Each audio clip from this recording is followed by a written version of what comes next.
सुप्रभात छात्रों। इसके पहले के वीडियो में हमने कविता पहली प्रेरणा शुरू की थी।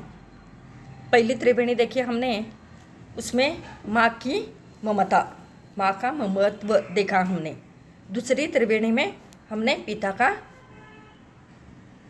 महत्व या पिता की गरिमा, यह हमने देखी। इसके आगे हम तीसरी त्रिवेणी पढ़ने जा रहे हैं। देखिए ध्यान से। मेरे ऑफिस में महीनों से मेरे दिन की शिफ्ट है। मेरे ऑफिस में महीनों से मेरे दिन की शिफ्ट है। तेरे ऑफिस में महीनों से तेरी रात की शिफ्ट। नन्हे बच्चों को तो टुकड़ों में मिले हैं माँ बाप। अब देखिए, कवि यहाँ पर बताना चाहते हैं कि आज ये आधुनिक युग है। इस आधुनिक युग में माता पिता को अपने बच्चों का प्यार भी टुकड़ों टुकड़ों में मिलता है।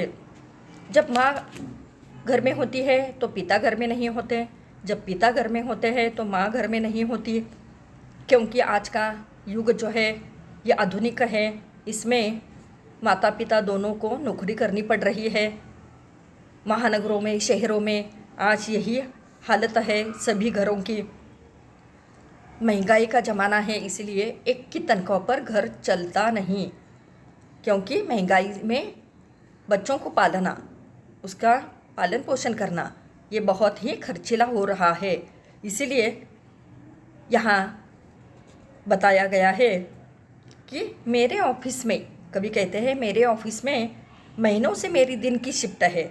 माने जब पिता घर में रहते हैं तो माँ घर में नहीं होती। महीनों से, देखिए यहाँ पर कहा गया है महीनों से दिन की शिफ्ट, रात की शिफ्ट। आज नौकरी जो है ऐसे करनी पड़ रही है। आजकल के महानगरों का जीवन जो है बहुत ही आपादापी से युक्त है। तेरे ऑफिस में महीनों से तेरी रात की शिफ्ट है। जब पिता घर में होते हैं दिन में तो माँ नहीं रहती, माँ रात में काम पर चली जाती है तो पिता घर में रहते हैं। नन्हे बच्चे जो होते हैं वे घर में अपने, कभी माँ का प्यार मिलता है तो कभी पिता का प्यार मिलता है। दोनों का प्यार एक साथ नन्हे बच्चे को आज नहीं मिल रहा है। नन्हे बच्चों को तो टुकड़ों में मिले हैं माँ बाप। यहाँ कवि कहते हैं कि पति पत्नी ऑफिस में अलग अलग शिफ्ट होने के कारण एक साथ नन्हे बच्चों से न मिल पाने की असमर्थता पर चर्चा करते हैं और कहते हैं पति की महीनों महीने दिन की शिफ्ट और पत्नी के महीनों महीने रात की शिफ्ट होने के कारण एक साथ अपने नन्हे बच्चे से नहीं मिल पाते। इतनी व्यवस्था आज के ज़माने में हो रही है। उन्हें लगता है कि उनके नन्हे बच्चों को माँ बाप जैसे टुकड़ों में मिल रहे हैं। अर्थात दिन में बच्चे के साथ माँ तो कभी रात में पिता, दोनों का प्यार एक साथ मिलना आज के ज़माने में बच्चे को मुश्किल होता जा रहा है। तो इसी प्रकार इस त्रिवेणी में हमें ये बताया है कि जिंदगी की आपादापी में आज माता पिता का प्यार मिलना भी कितना दुष्कर हो रहा है, और वो भी एक साथ। तो इसी तरह से बच्चे जो है बचपन में ही समझ जाते हैं ये सारी बातें। अब अगला जो पद है इसे हम त्रिवेणी कहते हैं। चौथी त्रिवेणी देखिए, उगते सूरज को सलामी तो सभी देते हैं। कितनी अच्छी बात है। देखिए, उगते सूरज को तो सलामी सभी देते हैं, डूबते वक्त मगर उसको भुला मत देना। डूबना उगना तो नज़रों का महज धोखा है। अब यहाँ देखिए कठिन शब्दों के अर्थ।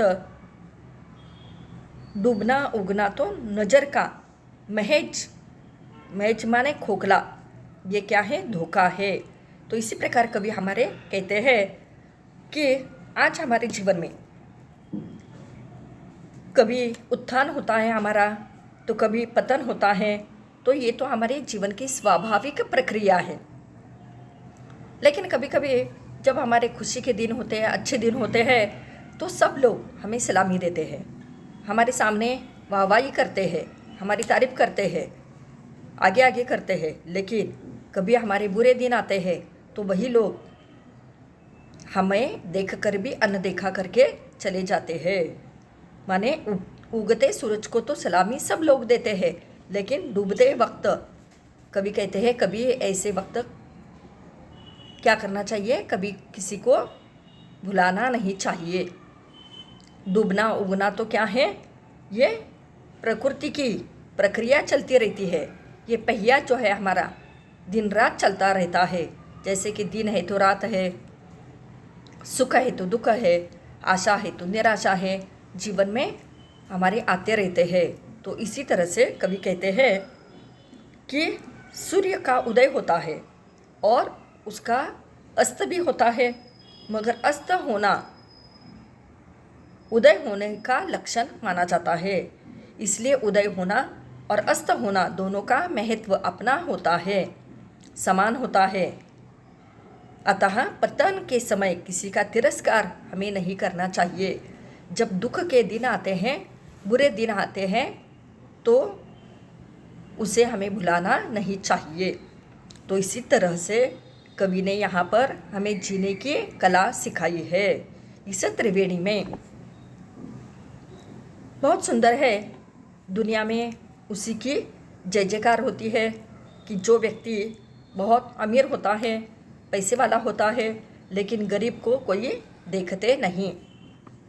तो हमें ऐसे नहीं करना चाहिए। आगे की त्रिवेणी देखिए, 5वीं।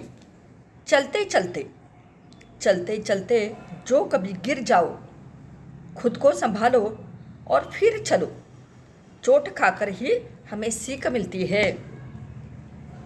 यहाँ हमें बहुत सुंदर तरह से कवि ने बताया है कि जीवन में हर समय हमें सफलता ही नहीं मिलती, हमारे जीवन में असफलता हमें मिलती है। ऐसे कहा जाता है ना, असफलता ही सफलता की पहली सीढ़ी होती है। तो अनेक महान जो व्यक्ति हो गए हैं, हमारे सामने अनेक उदाहरण हैं। वे महान, अमीर, विद्वान कैसे बन गए? एकदम से तो नहीं बन गए, धीरे धीरे उन्होंने अपने जीवन में प्रगति की है। तो कभी कभी चलते समय हम गिर भी जाते हैं, लेकिन उस समय हमें चुप रहना नहीं चाहिए। हमें खुद को संभालना चाहिए और फिर आगे बढ़ना चाहिए। देखिए, अनेक गीत जो है हमें ऐसे मिलते हैं। कोशिश करने वालों की कभी हार नहीं होती। जीवन में चलना हमारा काम है। देखो, जो रुक गया वो आगे बढ़ता नहीं, इसलिए हमें रुकना नहीं चाहिए, हमेशा आगे बढ़ते ही जाना चाहिए। तो इसी तरह से कवि ने कहा है कि खुद को संभालो और फिर आगे चलते रहो।